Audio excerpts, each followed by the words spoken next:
Attila the Hun is remembered now as the scourge of the Roman Empire in both the East and West, but very few people know much about the man himself.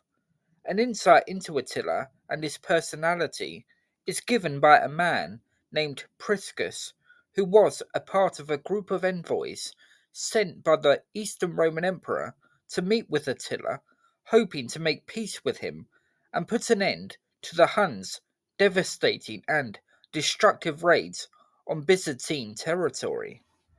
In the late 4th century, the Roman historian Marcellinus wrote a very unflattering description of the Huns.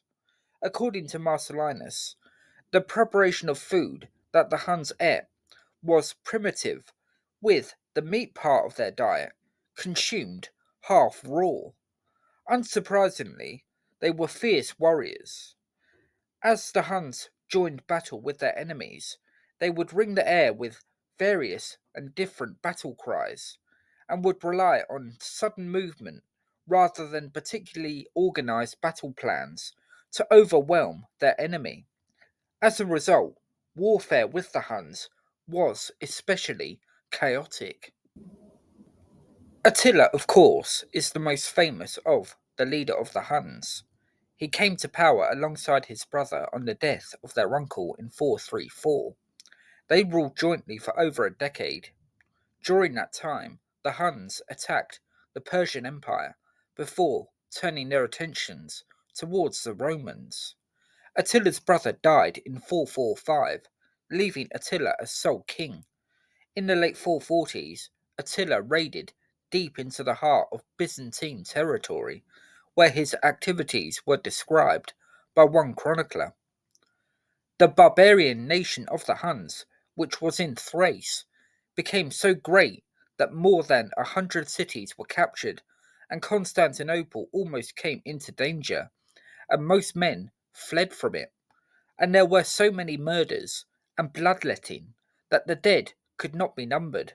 Ay, for they took captive the churches and monasteries, and slew the monks and maidens in great numbers. It wasn't all plain sailing for Attila on his path of destruction. In 451 he was defeated in battle by the Western Romans. However, Attila was not one to be deterred by one mere setback, and the following year he caused huge destruction across Italy. It must have been a huge relief for many when Attila died in 453. So, when Priscus and his fellow envoys made their journey towards meeting Attila, there must have been some trepidation among the group as to the man they were about to meet. At 3 o'clock one afternoon, the envoys were invited to dine with Attila. The envoys made their gestures of respect to Attila, who was sitting on a couch in the middle of his encampment, before taking their own seats. Sitting on the couch with Attila was his eldest son, who kept his eyes fixed firmly downwards, apparently in fear of upsetting his father. Attila's youngest son would enter the camp later on, and evidently he appeared to be the favourite, as Attila treated him with affection. The reason for this favouritism was, according to one of the Huns sitting near Priscus, who happened to overhear Priscus speaking and who understood Italian, was that Attila had heard a prediction that his family would one day be exiled and would only be restored thanks to this youngest son. Sitting on Attila's right hand side were the most important men in his ranks, whilst those of less renown sat on his left, alongside the Roman envoys.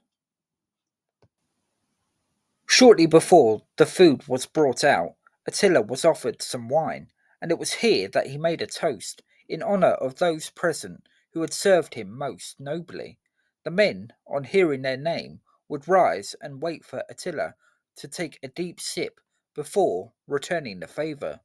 The food that was brought out was lavish, more so than usual Hunnic custom, and wide ranging, although Attila had a more simple meal of some meat presented to him on a wooden platter, which was, in the words of Priscus, another example of his self discipline. Attila's goblet was also wooden, although the goblets of everybody else were either golden or silver. His clothing was basic, with everything kept free of expensive and unnecessary adornments. As the feast wore on, those inside the camp gradually became more and more raucous, laughing at the buffoonery of two individuals who had been brought in for the occasion. The one person inside the camp who did not join in the laughter was Attila himself, who remained impassive. For Priscus and his fellow envoys, this must have been a truly remarkable meeting. Despite Attila's seeming humility, this was still the man who had wrought such carnage across Europe, and the effects of the embassy would have been extremely limited, to say the least. You would not blame Priscus or any of the other envoys if they were happy to get out of that camp as quickly as possible.